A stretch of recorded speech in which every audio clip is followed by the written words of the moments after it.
A moment that changed my life.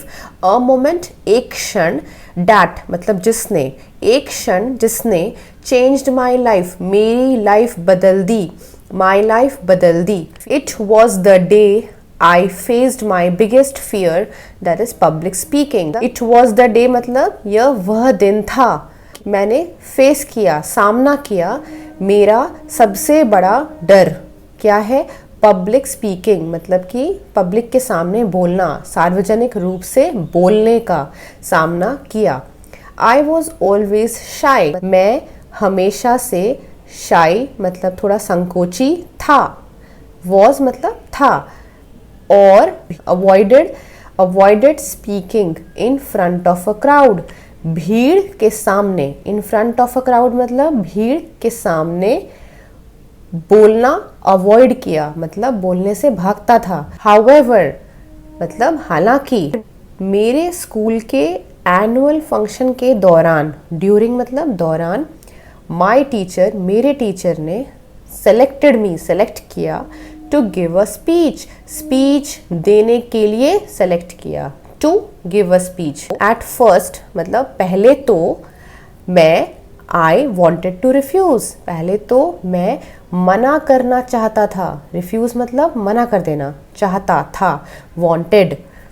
But लेकिन something inside me मतलब मेरे अंदर, इनसाइड मी मेरे अंदर कुछ था. समथिंग मतलब कुछ था, कोई चीज़ थी. समथिंग, थिंग मतलब चीज़, कोई चीज़ थी जिसने मुझे बोला, टोल्ड मी.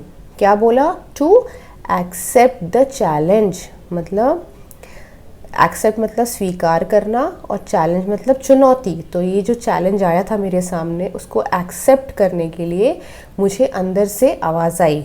फॉर डेज मतलब कई दिनों तक. फॉर डेज आई प्रैक्टिस्ड मैंने प्रैक्टिस किया. कहाँ? In front of the mirror मतलब मिरर के सामने, आईने के सामने प्रैक्टिस किया. लेकिन the fear never left me, जो डर था उसने कभी भी नहीं छोड़ा मुझे. ऑन द फाइनल डे मतलब फाइनल डे पर मेरा heart, my heart was pounding. Pounding मतलब ज़ोर ज़ोर से धड़कना. My heart was pounding as I walked on to the stage. My hands were shaking, मेरा हाथ काँप रहा था. शेकिंग मतलब काँपना, ऐसे से जो काँपता है.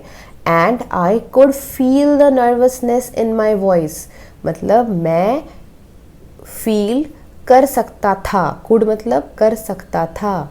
क्या कर सकता था? क्या फील कर रहा था? द नर्वसनेस मतलब घबराहट, इन माई वॉइस मेरी आवाज़ में. लेकिन हाउएवर लेकिन एज आई स्टार्टेड स्पीकिंग जैसे ही मैंने बोलना स्टार्ट किया, आई गेन्ड कॉन्फिडेंस मुझे आत्मविश्वास आने लगा. मतलब आई गेन्ड मिला मुझे, तो आत्मविश्वास महसूस होने लगा, मुझे मिल गया. I focused on my words मैंने अपने वर्ड्स पर ध्यान दिया. मेड आई कॉन्टैक्ट आँख मिलाई. Made eye contact with the audience मतलब जो मेरी आवाज़, जो मेरा स्पीच सुनने आए थे जो लोग, उनसे मैंने आई कॉन्टैक्ट करके बात किया. So I made eye contact with the audience and soon जल्द ही मेरा डर भाग गया, डिसअपियर्ड गायब हो गया. So by the time I finished my speech मतलब जब तक, बाय द टाइम बोलते हैं कि जब तक मैंने अपना स्पीच फिनिश किया.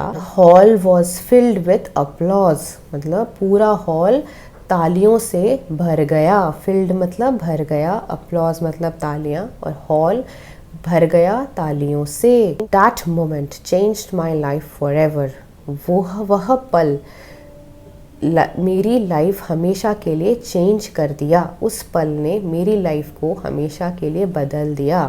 इट टॉट मी उसने मुझे सिखाया. क्या सिखाया?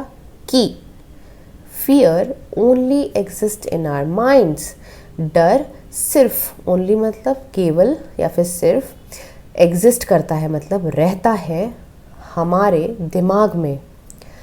And once we face it मतलब एक बार अगर हम उसको सामना कर लेते हैं, वंस वी फेस इट एक बार हम सामना कर लेते हैं हम स्ट्रॉन्ग बन जाते हैं, we become stronger. I realised, मैंने ये महसूस किया, I realised that confidence comes with experience and effort.